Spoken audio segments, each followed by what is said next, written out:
Hello, this is Titanosaurus Productions, and welcome to another canceled Kaiju Film Friday, where we look at giant monster movies that were sadly never made. And this one is another one of those where you look at it and you're like, I really wish that was made, because this would have been a great movie. And so is the one after this, even more so than what I'm about to show you now.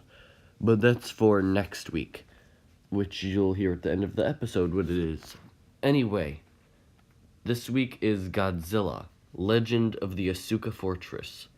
So let's get right into this. 1985.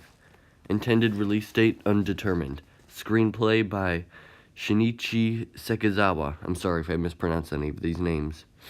Proposed cast and characters: Son of Heaven, Asuka Fortress Tech, Turtle, Cameraman, Messiah, Prime Minister's daughter, Kichi Ono, Officer of World Peace, Unicom League, Dr. Yasuto Ito, Asuka Fortress Inventor, and Prime Minister.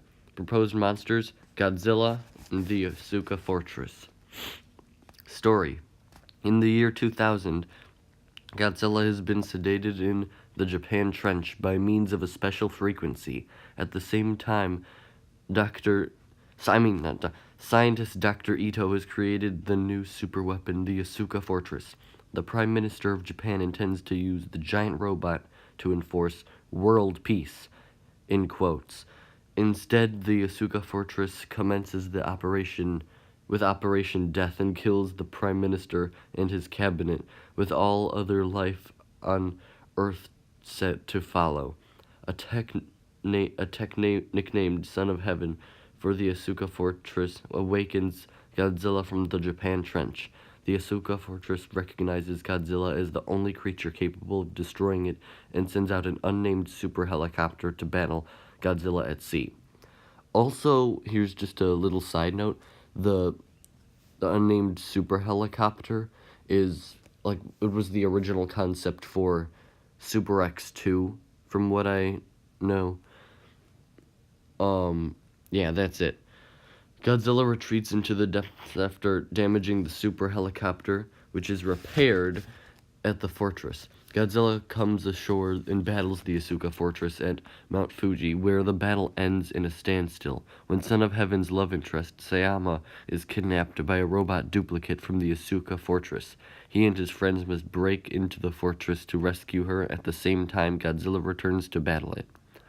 When the odds seem to be against Godzilla, Son of Heaven manages to shut down the machine from the inside, saving him. With Son of Heaven and Sayama safely outside, Godzilla blasts the Asuka Fortress into oblivion.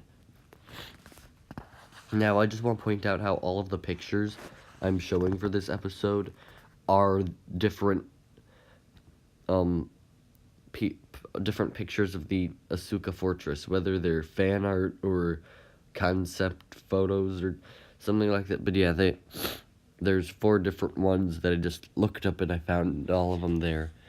And they each have their own different designs, and I personally like the first picture's design the most, but that doesn't matter. I read in here that the final battle scene takes place at the same time where the Son of Heaven is trying to shut down the thing, so it's sort of like they're going back and forth between Godzilla and the human characters, so I think that's pretty cool. And you can read a lot more about what happens if you actually buy the book. This is from the Big Book of Japanese Giant Monster Movies, The Lost Films. I own none of this information. The author, John LeMay, must have done like a huge amount of research, because there's so much information in this book. It's like jam-packed. Sorry, I'm sniffling a lot this morning. But yeah, that is all for this video. And be sure to tune in next week for Mothra vs. Bagan. That's all for this video. Yet again, goodbye.